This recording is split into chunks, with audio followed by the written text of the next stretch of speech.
Hello hi Pachu ആണ്. എല്ലാവർക്കും എൻ്റെ ചാനലിലോട്ട് സ്വാഗതം. പാത്തു കൂടി ഉണ്ട്, അവളിപ്പോൾ വരും. അവൾ താഴെയാണ്, അവളിപ്പോൾ വരും. ഞങ്ങൾ എങ്ങനെ ഇരിക്കുന്നതിൽ എല്ലാവരും ക്ഷമിക്കണം, കാരണം നമ്മുടെ ബാക്ക്ഗ്രൗണ്ട് ഇച്ചിരി അലമ്പാണ്. നമ്മൾ വാർക്കയുടെ മുകളിലാണ് ഇരിക്കുന്നത്. അപ്പോൾ ഇവിടെ ചെറിയൊരു മഴക്കാറുണ്ടതുകൊണ്ട് റൂമിലിരുന്നിട്ട് നമുക്ക് ലൈറ്റിനും കിട്ടണില്ല. റിംഗ് ലൈറ്റ് വെച്ചിട്ട് നമുക്കൊരു ലൈറ്റിനും കിട്ടണില്ല. ഇവിടെ കോഴിയുണ്ട്, അതിൻ്റെ കൂകലുണ്ട്, എല്ലാം ഉണ്ട്. നമ്മളപ്പോൾ ഇന്ന് ഞങ്ങൾക്ക് ഒരു പൂച്ച ഉണ്ടായിരുന്നു, അവനെ മിസ്സായ ഒരു കഥ പറയാനാണ് വന്നേ. വേറെ ഒന്നുമല്ല, നമുക്ക് അത്രയും കാര്യമായിരുന്നു. കുറേ പേരിങ്ങനെ ചോദിക്കാനുണ്ട് അവനെപ്പറ്റി. ഇൻസ്റ്റഗ്രാമിലൊക്കെ അവൻ്റെ റീൽസ് ഇട്ടുകൊണ്ടിരുന്ന ആളുകൾ ചോദിക്കാനുണ്ട്. പിന്നെ പണ്ട് മുതൽ നമ്മുടെ ചാനൽ കണ്ടിരുന്നവർക്ക് അറിയാം, അവൻ്റെ വീഡിയോസൊക്കെ ഉണ്ട്. അപ്പോൾ അവരൊക്കെ നമ്മളോട് ഇങ്ങനെ വന്ന് ചോദിക്കുന്നുണ്ട്, നമ്മളെ വേറെ പൂച്ച അവിടെ വന്നിട്ടുണ്ട്. അപ്പോൾ ഇങ്ങനെ ചോദിക്കും, അവനെവിടെ, കുഞ്ഞനെവിടെ എന്നൊക്കെ ചോദിക്കും. അപ്പോൾ അവരോട് എനിക്ക് പറയാനുള്ളത്, അവനൊരു 3.5 വർഷമായിട്ട് ഇപ്പോൾ കാണുന്നില്ല. ഞാൻ 8ാം ക്ലാസ്സിൽ 8-9 പഠിക്കുമ്പോഴാണ് വാപ്പിച്ച് ഞങ്ങൾക്ക് ആദ്യമായിട്ട് പൂച്ചേനെ കൊണ്ട് തരുന്നത്. പൂച്ചേനെ കൊണ്ട് തന്നതിനപ്പോൾ ഞങ്ങൾ ഭയങ്കര ഹാപ്പി ആയിരുന്നു. പൂച്ചേനെ കൊണ്ടുവന്നപ്പോൾ എനിക്ക് നല്ല പേടിയായിരുന്നു. കാരണം പണ്ട് ഞങ്ങളുടെ അപ്പുറത്തെ വീട്ടിലൊരു പൂച്ച ഉണ്ടായിരുന്നു. ഞാനും എനിക്കാകെയും കൂടി കളിക്കാൻ വേണ്ടി പോയി. ആ പൂച്ച പിന്നെ മരിച്ചുപോയി. അപ്പോൾ അതുകൊണ്ട് നമുക്കതൊരു ആ ഒരു പ്രായത്തിൽ ഭയങ്കര സങ്കടമായിട്ട് കിടന്നുകൊണ്ട് പിന്നെ പൂച്ചേനെ എടുക്കാൻ പേടിയായിരുന്നു. നമ്മൾ കാരണമൊന്നുമല്ല, പട്ടി പിടിച്ച് മരിച്ചാണ്. അപ്പോൾ അതുകൊണ്ട് നമുക്ക് ആ ഒരു പേടി ഉണ്ടായിരുന്നു. ഇപ്പോഴും സത്യം പറഞ്ഞാൽ അവനെപ്പറ്റി ചോദിക്കുമ്പോൾ നമ്മ പറഞ്ഞു വരുമ്പോൾ കാശ്ശേരി ഒരു പൂച്ചയല്ലേ എന്ന് ചോദിക്കുമായിരിക്കാം.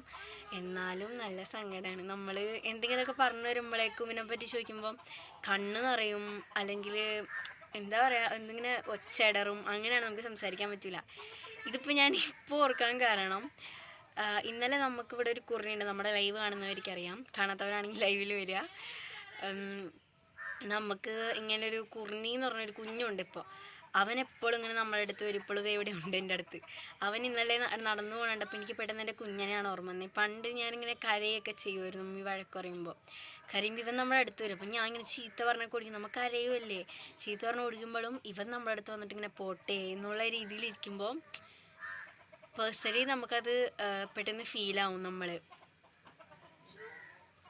കാരണം നമുക്ക് പെട്ടെന്ന് ഫീലാവും, നമ്മൾ അത്രത്തോളം സ്നേഹിച്ച് അത്രത്തോളം കൊണ്ടുനടന്ന ആളാണ് അവൻ. അപ്പോൾ പെട്ടെന്ന് അങ്ങനെ പറയുമ്പോൾ നമുക്ക് ഫീലാവും. ഇന്നലെ ഞാൻ അങ്ങനെ പെട്ടെന്ന് കുറുങ്ങി പോകേണ്ടപ്പോൾ എനിക്ക് അവനെയാണ് ഓർമ്മ വന്നത്. എങ്ങനെ പോയാന്നൊന്നും അറിയില്ല.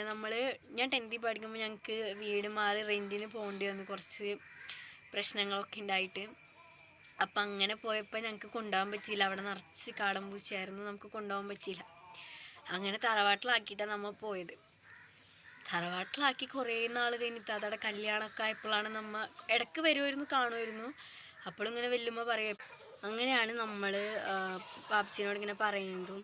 നമ്മൾ വീട്ടിൽ റെൻറ്റിന് പോയി കഴിഞ്ഞ് കുറച്ച് നാൾ കഴിഞ്ഞിട്ടാണ് നമ്മൾ പിന്നെ ഇങ്ങോട്ട് വരെയൊക്കെ ചെയ്തത്. അങ്ങനെ വന്നു കഴിഞ്ഞ് കുറച്ച് നാളൊക്കെ കഴിഞ്ഞപ്പോൾ ഇവനിങ്ങനെ കാണാത്ത കാര്യമൊക്കെ നമ്മൾ അറിഞ്ഞു. നമ്മളങ്ങനെ തപ്പി. ഇവിടെ ഞാൻ ഇപ്പോഴും എൻ്റെ ഹോപ്പ് നഷ്ടപ്പെട്ടിട്ടില്ല, അവൻ തിരിച്ച് വരും എന്ന് തന്നെയാണ് എൻ്റെ വിശ്വാസം. ഇനി ഞങ്ങൾ പോയി കഴിഞ്ഞപ്പോൾ ആളൊരിച്ചിരി ഉണ്ടപ്പനെ കാര്യം. ഞാൻ പൂച്ചയുടെ ഫോട്ടോ സൈഡിൽ കൊടുത്തേക്കാം. ഇവനങ്ങനെ ആരെയും ദ്രോഹിക്കുന്ന ടൈപ്പൊന്നുമല്ല. എന്നെ ഭയങ്കര കാര്യമായിരുന്നു. അത്രയും പേരുണ്ടായിട്ടും എന്നെ ഭയങ്കര കാര്യമായിരുന്നു. എന്താ പറയുക, എനിക്ക് ഭയങ്കര ഇഷ്ടമായിരുന്നു ആൾ. ഞാനപ്പോൾ പേഴ്സണലി നല്ല രീതിയിൽ കമ്മ്യൂണിക്കേറ്റ് ആയി, നല്ല രീതിയിൽ ഹാർഡ് വൈസ് നല്ല രീതിയിൽ കണക്റ്റായി. കുറേ നാൾ കഴിഞ്ഞപ്പോഴാണ് ആൾ കാണാണ്ടായത്. നമ്മളങ്ങനെ തിരിച്ചു വന്ന് വീണ്ടും 10th എക്സാമൊക്കെ കഴിഞ്ഞ് ഹാഫായി കഴിഞ്ഞപ്പോൾ നമ്മളിങ്ങോട്ട് തറവാട്ടിലോട്ട് തന്നെ വന്നു. ഇവിടെ വന്നു കഴിഞ്ഞപ്പോൾ ഇങ്ങനെ പൂച്ചനെ കാണുന്നില്ല. അപ്പോൾ ഞാനോർത്തു ഞങ്ങളാരും ഇല്ലാത്തതുകൊണ്ടായിരിക്കും, അവൻ വരുമായിരിക്കും എന്നോർത്തു. പിന്നെ അങ്ങോട്ട് 3.5 വർഷമായിട്ട് ഇതുവരെ ഇവിടെ എത്തിയിട്ടുള്ള ആൾ. ഞങ്ങൾ ഓർക്കും വഴി തെറ്റിപ്പോയതാണോ അല്ലെങ്കിൽ ആരെങ്കിലും എടുത്തിട്ട് പോയതാണോ എനിക്കറിയില്ല. കാണുമ്പോൾ ഒരു പേർഷ്യൻ ക്യാറ്റൊന്നും അല്ല ആൾ. പക്ഷെ എന്നാലും എത്ര പേർഷ്യൻ ക്യാറ്റ് അല്ലാന്ന് പറഞ്ഞാലും നമ്മൾ അറ്റാച്ച്മെൻ്റ് ആയി പോയിക്കുന്ന പ്രശ്നമാണ്. എന്നെ സംബന്ധിച്ചത് ഭയങ്കര പ്രശ്നമാണ്. ഞാൻ അങ്ങനെ കുറേ നാൾ കഴിഞ്ഞിട്ടാണ് ആളെ ഒന്ന് കണ്ടിരുന്നെങ്കിൽ എന്ന് ആഗ്രഹിച്ചിട്ട് എൻ്റെ ഈ കഴിഞ്ഞ ബർത്ത്ഡേക്ക് എൻ്റെ വിഷ് ഫുള്ള് ഇതാണ്. ഞാൻ എല്ലാ കാര്യത്തിലും എന്തൊരു വിഷ് കിട്ടിയാലും പറയുന്ന കാര്യം ഇവനൊന്ന് എങ്ങനെയെങ്കിലും തിരിച്ച് കിട്ടണമെന്നാണ്. ഈ അടുത്ത് ഞാൻ ഇങ്ങനെ ബർത്ത്ഡേക്ക് വിഷാക്കിക്കൊണ്ടിരുന്നപ്പോൾ ഇപ്പോൾ ഒരു വെള്ള കളർ പൂച്ചയാണ് ഇവൻ. സൈഡിൽ കൂടി ഓടുന്നുണ്ട് ഒരു വെള്ള കളർ പൂച്ച. അപ്പം ഞാൻ പെട്ടെന്ന് ഇവനാണ് എന്ന് ഓർത്തിട്ട് ഞാൻ ആ കാട്ടിലോട്ട് ഓടി രാത്രി. ആ സമയത്ത് നമുക്ക് ഭയങ്കര ഇതാണ് നമ്മുടെ കുറിഞ്ഞി. എൻ്റെ ഒച്ചനിട്ട് ഇവൻ അവിടെ നിന്ന് ഓടി വന്നതാണ്.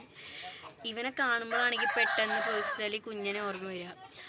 ഞാനിപ്പോഴും എപ്പോൾ അവൻ്റെ കാര്യം ആലോചിച്ചത് കരയും. നേരത്തെ വീഡിയോ കട്ട് ചെയ്തതാണ്, കരച്ചിൽ വന്നിട്ട് പാടില്ല. ഞാൻ ഇത് ആര് ചോദിച്ചാലും എനിക്ക് പെട്ടെന്ന് സങ്കടം വരും എൻ്റെ കാര്യം ഓർക്കുമ്പോൾ. കാരണം എനിക്ക് അത്രയ്ക്ക് ഇഷ്ടമായിരുന്നു അവനെ. അപ്പോൾ എല്ലാവരും പ്രാർത്ഥിക്കണം അവനെ ഇനിയും തിരിച്ചിട്ടാണ്. ഞങ്ങളിപ്പോഴും മനസ്സിൽ അവൻ മരിച്ചിട്ടില്ല എന്ന് തന്നെയാണ് വിശ്വസിക്കണേ.